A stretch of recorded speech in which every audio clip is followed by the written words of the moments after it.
Hi guys मो ना वर्षा मो फर्स्ट मिनी ब्लॉग को आपण मानक स्वागत। जय जगन्नाथ। मु सकाल उठी ब्रश करनी थी तापर मु पी देती गोटे गरम गरम चा और चार टेस्ट ना बहुत ही सुपर थिला।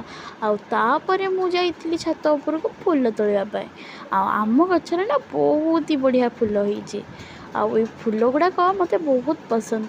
ये फूलर ना कौ मैंने सब जानते कमेंट निश्चय जनइबे। ये फूल ना मत बहुत पसंद लगे। यहाँ आम छात उपर फुटे आम घर छत उपर फूलटा फुटी थाए केते सारा फूल मुझे आसली।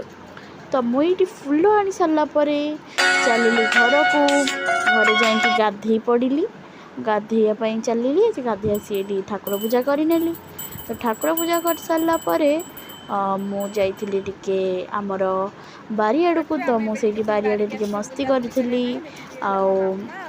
आम समस्ते पूरा थिलु मस्ती होता। तो मु घर को आसी देखला बेलू मोर अजा आसछंती। तो मो अजा को देखी मु बहुत खुशी होती। तो तापर ये देखिपे मो भौणी भी ये मो सागर पोस्ट होची ये घुंगरी भी अच्छी। तो राति मुझे